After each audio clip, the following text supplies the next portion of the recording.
Hello, hello, hello. Welcome to another edition of Soccer as We Like It, the channel for football and global fans. AFCON 2024 final is over. Ivory Coast 2, Nigeria 1. The host, the first African nation to win a host country winning since 2006. All the other host countries have never won it. So since 2006, no country who's hosted the tournament has won the tournament. While you're watching, smash a like on our video, drop your comments, and don't forget to subscribe. This was the game between Super Eagles of Nigeria and the Elephants of Ivory Coast, who were the hosts. But I'll tell you a little story before this all goes on. Ivory Coast, as the host, literally struggled to even qualify out of the group. They barely made it out the third best, coming fourth in the group, losing to Equatorial Guinea 4-0, and they actually fired the manager. John Louis Gasset was fired, and they appointed former player who played the 2006 final, Emery Faye. Emery Faye, who was an ex-player, became the deputy coach and became the interim manager to take this club, this country, to the finals. Through the tournament, Ivory Coast have struggled. They've always come from behind to win games. They beat the host Senegal on penalties. The signs they started to getting better because it was all about the self-belief and the crowd behind them. And they delivered. Nigeria went into the game as the favorites. Nigeria went into the game as a team that were going to win the fourth edition of the African Cup of Nations, and Ivory Coast were not going to win because on the records, the last four African Cup of Nations, the host have never won. The last time the host won it was in 2006 in Egypt. Right, the game started fast and furious, but Nigeria took a lead in the 38th minute through captain, main man, Nigeria's kingpin in the defense, Mr. Trossard Ekong. He rose to a beautiful corner kick, but up to that point, Nigeria did not know what they were doing. On this day, it just happened to be that Nigeria just could not find the form. There was nothing coming from the wings, nothing coming from the midfielders, even the game against South Africa in the semi-finals. It was becoming obvious the cracks were beginning to show. There's a saying, everything comes out in the wash. The midfield was overrun. There was no creativity from that midfield against South Africa. South Africa were running through that midfield like a hot knife through butter.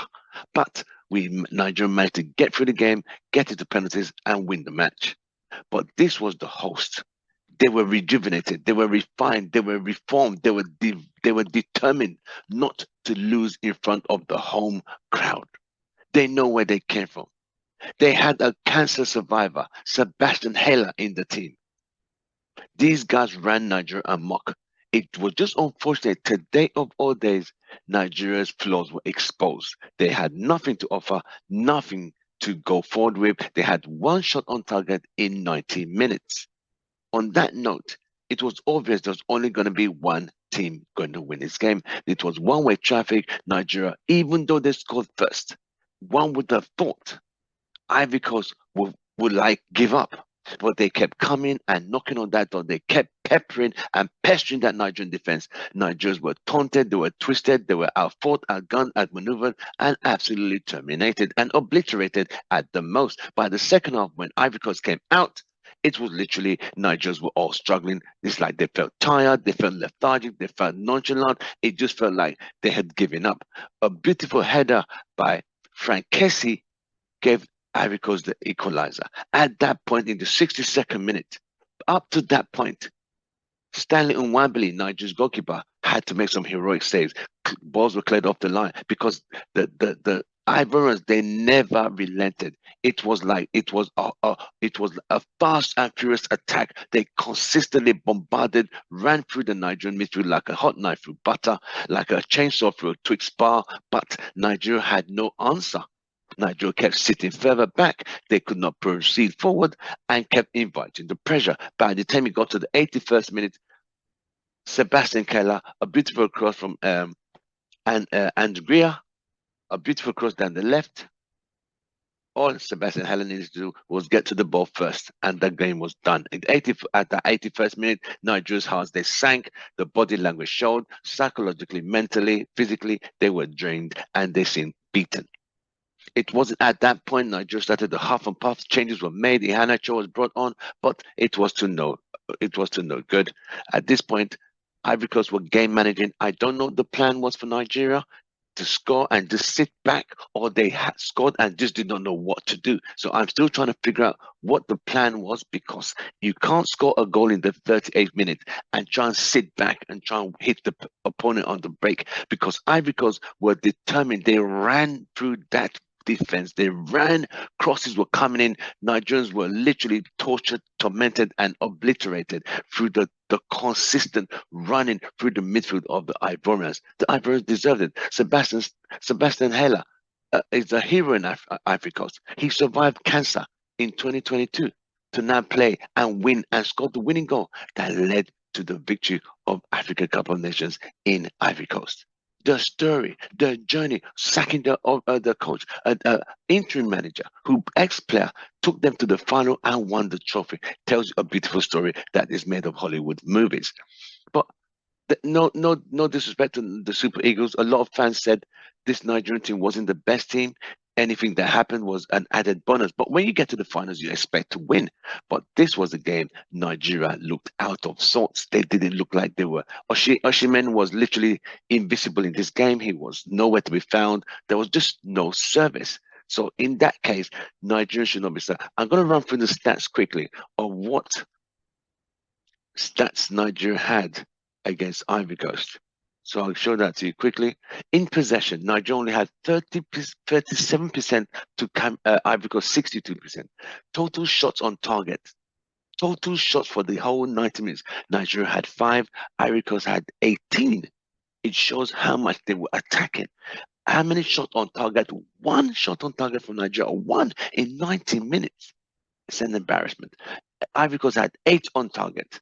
Off target, Nigeria had 2, Ivory Coast had 8. So it shows the total number of targets. Nigeria had 74% passing completion. Ivory Coast had 86% passing. Nigeria had 4 corner kicks. Ivory Coast had 5 corner kicks. So you could see from the stats. Who was more winning, trying to win this game, who attacked more, who took more chances, who had more attempts on goal. It was Ivory Coast. They had more possession. 67% to 33% is a big gap. Nigeria had 2 yellow cards. Ivory Coast had 3 yellow cards. And that was how the game ended. Nigeria scored early. They sat back. I don't know what the plan was. They should have continued attacking. But other than that, the best team won this game. It is what it is. The AFCON has been a beautiful tournament. The 3rd and 4th place was fought yesterday between Democratic Republic of Congo and South Africa. South Africa defeated some Democratic Republic on penalties, and so Ivory Coast won the trophy, came 1st, Nigeria came 2nd, South Africa 3rd, Democratic Republic of Congo came 4th. But I'll quickly run through the Nigerian team. Nigeria started with Mbali, Ajayi, Ekong, Anya, Ochimemba, Onyeka, Iwobi, Sanusi, Okwebezi, Lukman, and Oshimen. But they just did not do enough. But the French team with Fofana in goal, Arura, Kosono, Indika, Konona, Kessie, who scored the equalizer in the 62nd minute, and Seri, Fofana, Gabriel, Haler, and Andriga, who made the pass who went down the left and made a beautiful cross for Haler to put the ball in. Well, it's been a journey. It's been an absolute pleasure. Thank you for joining me in this whole AFCON tournament. It's been one of the best officiated, well organized. The decisions were beautiful. The referee was lovely. The use of VAR was very efficient and proficient. We've got the winner. The trophy's won. Ivory Coast, congratulations. The Elephants of Ivory Coast are the AFCON champions in 2024, beating the Super Eagles by 2-1. Were Eagles the better team? Not really.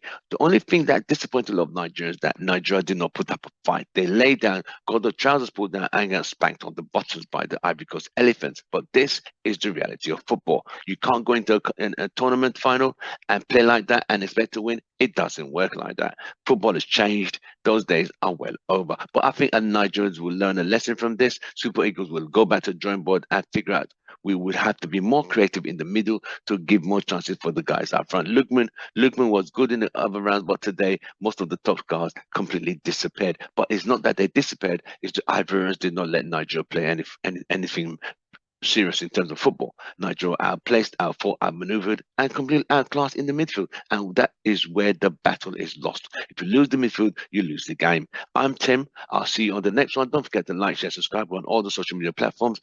We'll see you in the next AFCON, which will be 2 years' time in Morocco. From all of us, it's goodbye and good night. From us, we congratulate the Ivorians. They came from a journey. It's a script that can be written in Hollywood. From nearly being knocked out, sacking the manager, having a player manage, an ex-player manage the team, take them to the finals, and win at home is a beautiful Hollywood story. From all of us, it's goodbye and good night. We'll see you soon.